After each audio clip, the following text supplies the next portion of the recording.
Edgar Allan Poe famously wrote, "The death of a beautiful woman is, unquestionably, the most poetical topic in the world." Images of dying women recur throughout Poe's fiction, but one such story, at least, is based in fact.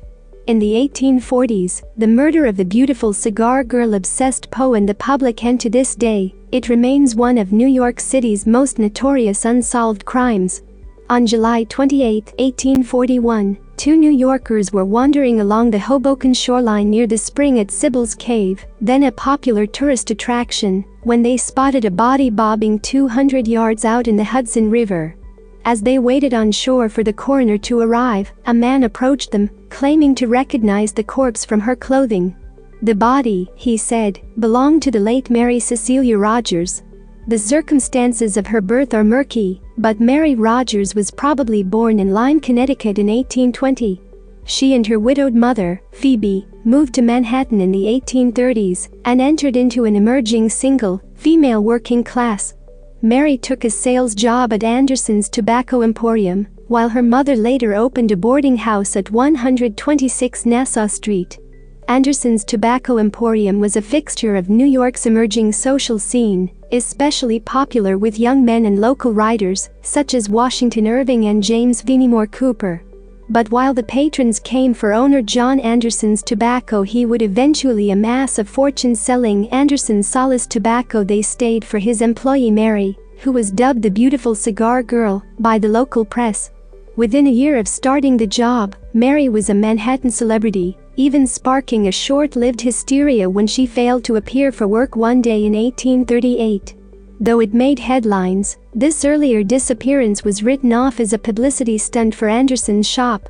Stunt or no, it was not long afterward that Mary departed from her position at Anderson's, returning home to help her mother run her business.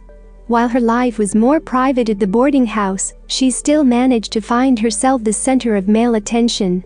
Although Mary had several admirers among her mother's lodgers, she soon turned her attention to Daniel Payne, a cork cutter and boarder who became her fiancé sometime in the summer of 1841. As fate would have it, Daniel Payne also became the last person to see Mary Rogers alive. On the morning of July 25, Mary had left the Rogers boarding house, saying she was going to visit an aunt uptown. What happened after that, as the hours without word from her turned into days, is anyone's guess. At the time, some said she had simply run away, perhaps in another attempt to garner attention. Payne, however, worried about the gangs of robbers and rapists whose exploits then filled the penny papers. After 2 days of searching, and growing convinced that Mary had been kidnapped, he took out a missing persons notice. The post caught the eye of Arthur Cremelian, Mary's ex-boyfriend and a former boarder at her mother's house. Cremelian took his search across the ferry to Hoboken, arriving just in time to witness the recovery of Mary's body from the Hudson River and to identify the corpse. After police questioning, and once the authorities were convinced that Cremelian's arrival on the scene didn't implicate him in the murder, police turned their attention to their chief suspect, Daniel Payne.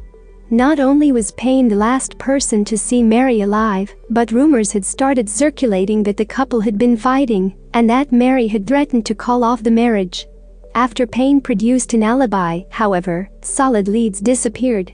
Meanwhile, papers across New York and New England took up a running color commentary.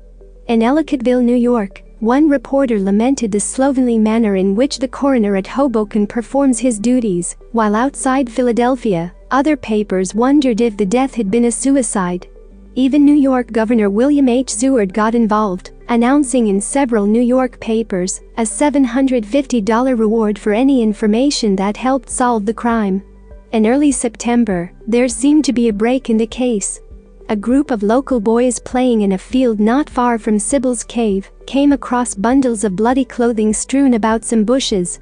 After their discovery, in what came to be known as the murder thicket, their mother, Frederica Loss, who operated the nearby Nick Morehouse pub, alerted the police. The police questioned Loss, whose account was published in the New York Herald. According to Loss, Mary had checked into the Nick Morehouse on the fateful night with an unknown man. The pair had gone out and never returned. Loss claimed that she didn't think too much of it at the time, but remembered hearing screams coming from the woods later that night. Although it seems a bit suspicious that she had never shared these details with authorities before, the police were apparently satisfied with her answers and left their inquiry at that.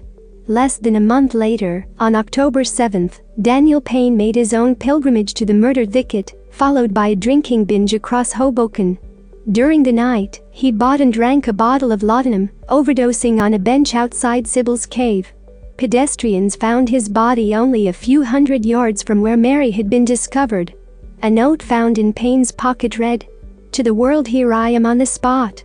God forgive me for my misfortune and my misspent time." Without easy answers, the press once again imagined their own version of events. As an early working woman in an urban center, Mary became a kind of symbol.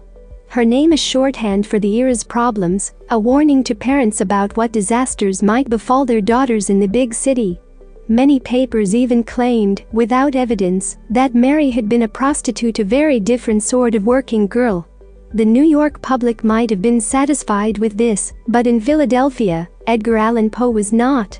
A former New Yorker, he remembered Mary Rogers from her first 1838 disappearance. As the news of her ultimate fate reached him, Poe became fixated and followed every detail. In November 1842, over a year after Mary's death, Poe published the first part of The Mystery of Marie Rogge, his second detective novel and sequel to Murders at the Rue Morgue. Transporting the crime and its characters to Paris, Poe changed the names but kept most other details. He was so confident in his deductive skills, he even claimed to have solved the real-life case in the story's introduction. All argument founded upon the fiction is applicable to the truth. And the investigation of the truth was the object.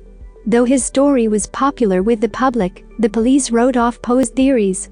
Despite promising to solve the crime, Poe wasn't very clear about the identity of the killer. He never named a specific person. And the same month, another untimely death brought authorities a new possibility. On November 6, 1842, Frederica Loss was accidentally shot by one of her sons. She spent the next 10 days dying in agony, babbling incoherently in a string of broken English and German. Hallucinating, she claimed that the spirit of a young woman was tormenting her, and then made her final confession. As the New York Tribune reported it, Mary had in fact come to Hoboken in company of a young physician, who undertook to procure for her a premature delivery and illegal abortion. Mary had died in the operation, after which Loss's sons had dumped the body in the river and scattered the clothes to avoid suspicion. In later years, some would suspect that Loss was working as an assistant to the notorious Hoboken abortionist Madame Costello. Following their mother's death, the two eldest Loss sons were briefly charged in connection with Rogers' murder, implicated, at least, in the illegal disposal of a body. The lack of hard evidence, other witnesses, and Mrs. Loss's condition during her confession were too much for the court, however, and the case against them was quickly dismissed. Before long, the police and public gave up looking for answers. The mystery of Mary Rogers was left to history and literature. When Poe died in 1849, authorities were no closer to finding the murderer of Mary Rogers. To this day, the case remains unsolved. In 1881, John Anderson died in Paris, after years of increasing instability, and claims that the ghost of Mary Rogers haunted him. The reasons for Anderson's guilt, if indeed there were any, are unclear, but even if Mary's spirit didn't really stalk him, the unsolved crime and public speculations created an infamous association he was never able to shake.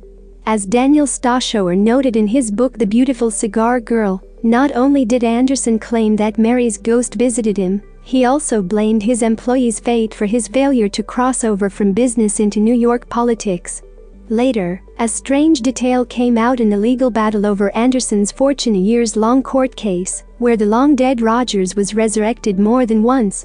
In 1887, the New York Times coverage quoted one counsel's suggestion that John Anderson gave Poe $5,000 to write the story of Marie Rogge, in order to draw people's attention from himself, who, many believed, was her murderer. Whether Anderson's offer was made or accepted, we may never know, but the suggestion casts a lingering suspicion. It's just one of many uncomfortable questions in a mystery that refuses to rest. Charley Brewster Ross was just 4 years old in 1874, living in Germantown, a well-to-do neighborhood in Philadelphia, with his mother and father, who worked as a dry goods merchant. One day in late June of that year, Charley and his 6-year-old brother, Walter, were passing the time playing outside in their front yard when they made the acquaintance of two men passing by in a horse and buggy. The two mysterious men took their time developing a relationship with the boys, spending around 4 days befriending Charley and Walter, earning their trust by chatting with them and giving them candy, according to the Library of Congress blog. Then, on July 1, 1874, the unidentified men made their move, offering to drive the boys to the store to purchase fireworks and candy, in anticipation of the upcoming July 4th celebrations. The boys agreed, climbing into the wagon of their own accord. The men then drove to a nearby shop where they handed Walter 25 cents to purchase the fireworks. Walter happily jumped out of the cart, and while he was inside, the two men drove off, abandoning Walter at the store and escaping with Charley, via the Pittsburgh Post-Gazette. Just 3 days later, on July 4th, Charley's father, Christian Ross, received the first ransom letter from the kidnappers. It read, "Mr. Ross, be not uneasy, you son Charley Brewster, be all writ we got him, and no powers on earth can deliver out of our hand," the letter read, according to Pa Book. The kidnappers sent a total of 2,300 ransom letters to Christian Ross through the post office system. The letters demanded $20,000 in exchange for the safe return of little Charley. However, Christian was unable to meet their financial demands.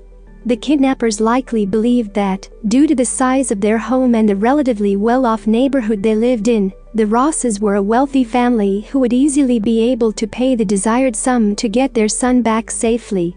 However, they did not realize that Christian Ross had lost most of his money in the stock market crash of 1873, and was therefore unable to pay the ransom. Instead, Ross got the police involved. The sensational story quickly made national news, and thanks to the extensive media coverage, soon the whole country was looking for Charley Ross. Over 700,000 circulars were distributed bearing Charley's image, and in the first year, over 600 supposed sightings of the boy were reported, according to PBS. However, not a single one proved to be authentic. No real developments were made in the case until December of 1874, when the police were involved in a shootout with two burglars in Brooklyn, New York. Joseph Douglas and William Mosher were both fatally shot while breaking into a home in Bay Ridge. Mosher was killed instantly, but it took 2 hours for Douglas to succumb to his wounds. As he was bleeding out, he made a shocking confession. They were the ones responsible for abducting Charley. "It's no use lying now. Mosher and I stole Charley Ross," Douglas allegedly told the police, according to People. However, this deathbed confession still did not solve the mystery of what happened to Charley. Douglas claimed that Mosher, who was already dead, was the only person who knew the whereabouts of the child, and with the two men involved now deceased, the police had no leads left. Following the Douglas confession, police went after Mosher's brother-in-law, William Westervelt. While they believed he was also involved in the kidnapping of Charley Ross, the jury was not convinced due to a lack of evidence tying him to the crime. He was found guilty of conspiracy and sentenced to 6 years in prison, but the trial produced no new clues about Charley's current location, according to the Library of Congress blog. Despite the many dead ends, the Ross family never stopped searching for their missing child. In total, the family spent over $60,000 to try to find Charley over the course of their lives. In 1876, Christian Ross even published a book about the ordeal, entitled The Father's Story of Charley Ross, the Kidnapped Child. He reinvested all of the proceeds from the book sale back into the search for his son, only to keep turning up empty-handed.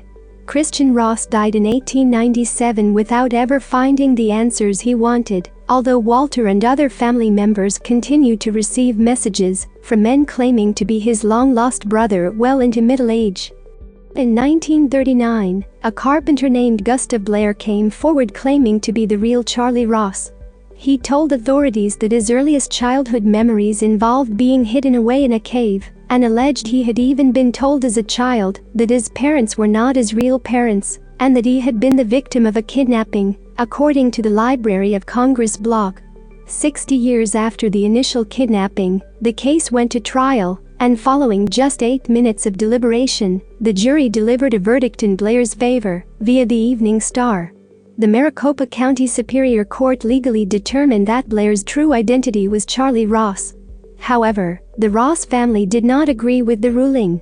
Although Blair made attempts to contact the Ross family and even legally changed his name to Charley Ross, they never accepted his claim that he was really their missing relative.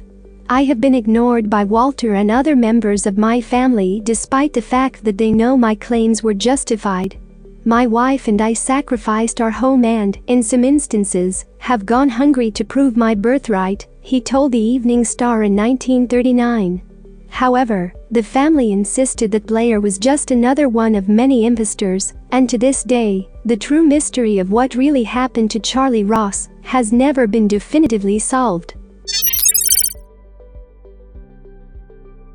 On January 30, 1900, the Senate and House of Kentucky met together in a state of extreme emergency. The governor-elect, William Goebel, was teetering on the brink of death. The legislators, feeling it was only just and right, hurried to officially proclaim him governor before he passed on, which might be at any moment. They sought to give him the honor that someone else had tried to take so swiftly from him. Yet, like many things in his life, William Justus Goebel had not won the governor's race easily or without question. Goebel was a fighter, and as he lay in bed with the results of a bullet passing through his body, he gave off confidence. "I believe if anybody can get over a wound like this I can, and I feel like I will pull through." It had only been a short time before when he had left the Capitol Hotel. It was only a few blocks' walk, but he and his companions were already running late when they approached the Capitol building. Goebel passed a fountain in the yard and was headed for the steps when a shot rang out. He dropped to the ground, and many at the scene were sure he had died instantly. There were more shots, but no one else was hit. Once the shooting stopped, Goebel raised his arm and then dropped it. His companion, Colonel jackiexiix, immediately went to his friend's side and called for help. Soon they had Goebel on a wire cot and were carrying him to Dr. Hume's office. Goebel moaned and cried out in pain, but it was enough to remind those with him that he was still alive.